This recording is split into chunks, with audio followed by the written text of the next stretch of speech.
Hi everyone, and welcome back to my channel.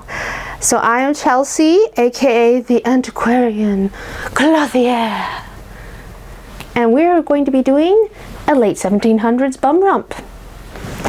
So I am going to be taking the pattern from Janet Arnold's Patterns of Fashion 5, which if you don't know about these books, they're really awesome.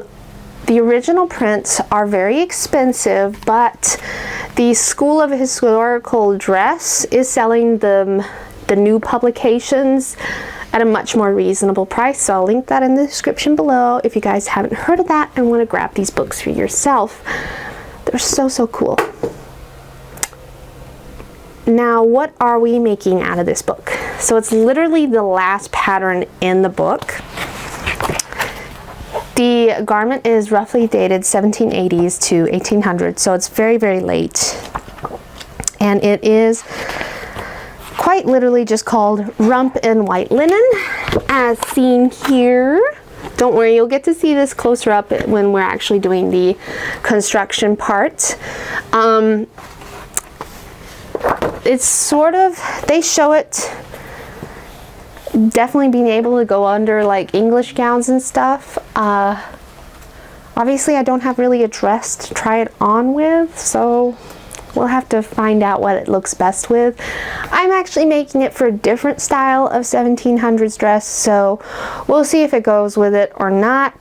If not, I still probably needed one anyway. Now for your, I guess, sewing ease, I have gone ahead and made this into a PDF pattern for you guys to print off yourselves, tape together, and use if you so choose. That is also linked in the description below, and it's not like the best PDF pattern, but it works, you know. So yes, it is free, so don't worry about that either. It's free to use for you. So yeah, without further ado, let's walk on over and get to making a bum rump. Alright everyone, so this is the pattern I drafted out from the book using the grid scale system. As you can see, I've drawn all the lines needed. Of course, I do have a PDF pattern which will be linked down below in the description that you guys can use. So the very first thing we need to do is you're going to cut 2 of your fabric on this. Up here is your fold line, so cut 2 on the fold here so that you have this, and you have 2 of those, just like that.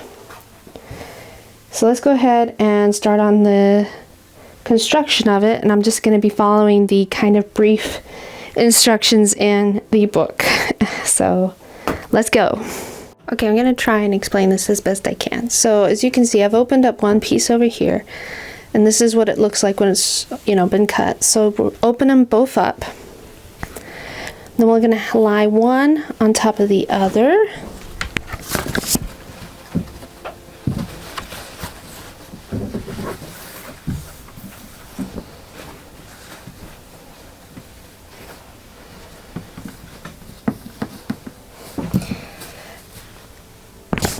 And then the part we're going to sew is just right here, that little center piece right there. We're just going to backstitch that, and that's the very first step. So essentially just this little like center elbow section here. We're just going to stitch in the little small part there. Okay, so it's a little hard to see, but essentially I did the back stitch. It goes just about 1 inch on either side. And I think that's just reinforcing this here because that'll take probably the most stress. Now what we're going to do is grab the top here, bring it down. So you essentially have all 4 layers. So match everything up. And now what I'm going to do is sew all the way down through all 4 layers, just like this.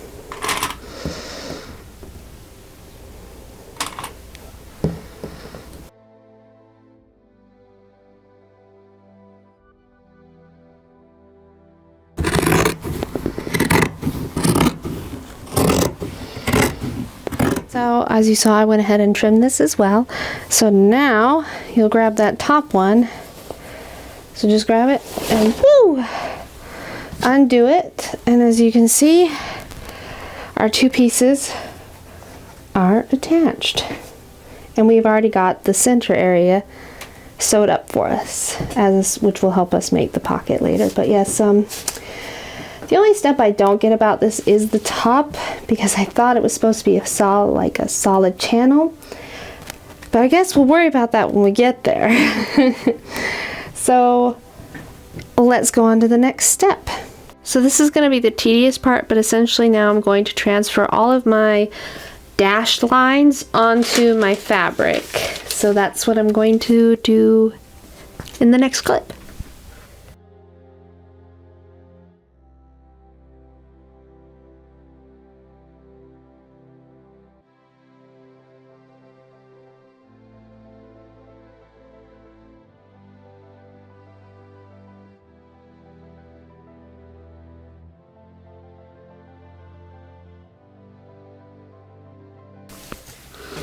Okay, so the first line that we're going to sew up is, I'm going to go ahead and sew up all the way across my channel at the top.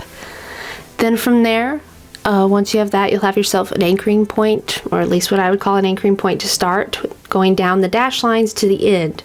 We're not going to sew up the rest of the edge just yet. This is just what we're going to do. Then from there, we'll talk about the next step.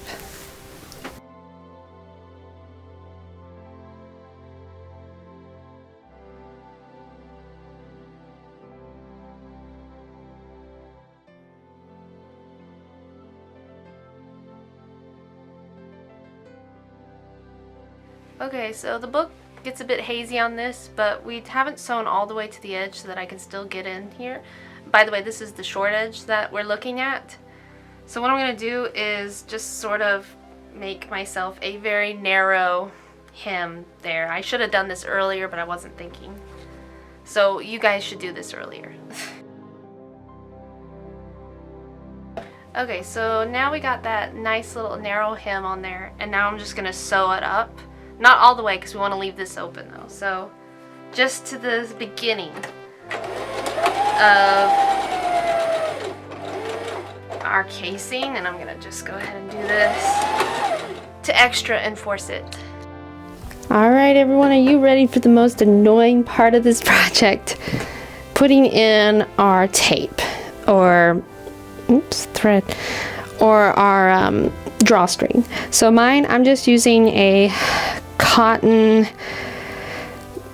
drawstring. I actually got it for like corset cording, but it's a drawstring basically. Now, okay, so this is why this is annoying. Our entrance for our drawstrings are on the edge, but the center is solid. This is according to the book, and even apparently the original. So the hard part is going to be feeding our drawstring all the way through the channel. Now what I did is I first cut out my drawstring as a solid piece to make sure that it went around my waist comfortably and had enough room to tie. Then I cut that in half. Now what helped me is I'm going to take a little tape, which yes, I know, not historically accurate. I have no idea how they would have done this historically, but I don't personally feel like going crazy. So I'm just going to tape up one end, cut off the extra, and this helps me feed it through the channel so I can actually get it all the way through, because then I have something slippery and solid to feel. Is it still going to be a walk in the park? Absolutely not. This is so far my least favorite part, and I think it will be my least favorite part of this whole project. Because there you go. Oh yeah, I didn't actually put enough tape on. No, okay. So I'm going to go ahead and feed this all the way through and tell you guys what to do when I get to the end. I made it! So now what I've done is I've gotten to the end, and I've got one of my little wonder clips, holding it in place. And according to the original garment, what they said is about like an inch out from the center. There's a little stitch here on either side, which is holding the drawstrings in place. So I'm just going to go ahead and stitch here, really go over it a few times to make sure it doesn't slip out, because that would be terrible and really annoying And after that, the drawstring is over. Yay! Alright, now we're on to the last step, which is filling up each of these sections with stuffing. Of course, historically, they would have used coarse horsehair. I do not have a horse or access to horsehair, so I'm gonna use what I have, which is an old pillow, and I'm just gonna stuff it with that. Now keep in mind, we don't want to, it does need to be stuffed well, but we're going to have to be turning over our edge, supposedly, to make the hem. If you really want, and this honestly might be what I do, I think I'm actually just gonna get white bias tape and do that, because I think going along doing it the other way is just gonna be super annoying. So I think when I stuff it, I'm just gonna do bias tape to honestly finish it up, because I think it'll just like make my life a lot easier. And this is an undergarment piece, so not as important as like our outer pieces. So let's go ahead and start stuffing her.